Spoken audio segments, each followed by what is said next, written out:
見到好唔開心嘅 case 咧，就係話好多老闆唔係一個心地唔好攞班客去賣豬仔，而係佢都唔知道個結果係咁。買你班客或者所謂頂你盤生意嗰個人，佢係唔會話俾你聽嗱，我而家頂你盤生意，然之後翻去鋸到你啲客咧飆血，你唔使理㗎啦，你翻去嘥電話，你當睇唔到啦，佢唔會咁同你講㗎嘛。放心啦，我哋咧會好錫啲客嘅，我哋客人為本嘛，所以我哋係好珍惜每一個客人㗎，我哋會對佢哋好好嘅，佢咁同你講㗎嘛。咁但係你賣咗俾佢，你吹佢唔漲，佢點運作你知都唔知啦，係咪？當你知道又點咧？之後我哋都遇過有啲老闆賣咗盤俾人之後咧，俾啲客揾得到，尤其是街坊客。你賣咗盤退休啫，但係你落街飲茶，你認得你啊嘛，鏟到你上天花板。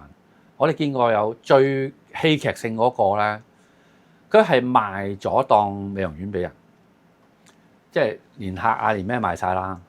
然之後就係因為佢係街坊嚟，佢喺翻嗰個社區度生活嘅，啲客俾人劏到飆晒血咧，個個見到佢係哇炒蝦拆蟹，即係見到佢街市賣魚我都想攞刀斬佢，都係佢客嚟嘅。佢飲茶又俾人鬧，佢搞到好唔掂啊！佢搞到好唔掂，最後個好戲劇性係咩咧？佢明明做唔住係賣或者唔做賣一檔嘢噶嘛，佢最後要揾個地方租個地方開翻檔嚟同啲客做，好慘啊！嗰個真係，但係其實都唔係咁簡單嘅。點解咧？你班客賣咗俾人，你開翻檔你唔收錢都好啦，叫啲客翻嚟做，個人哋都唔放過你嘅。你諗下佢係咩人嚟嘅？係咪？佢劏開客嗰班都唔係善男信女嚟㗎。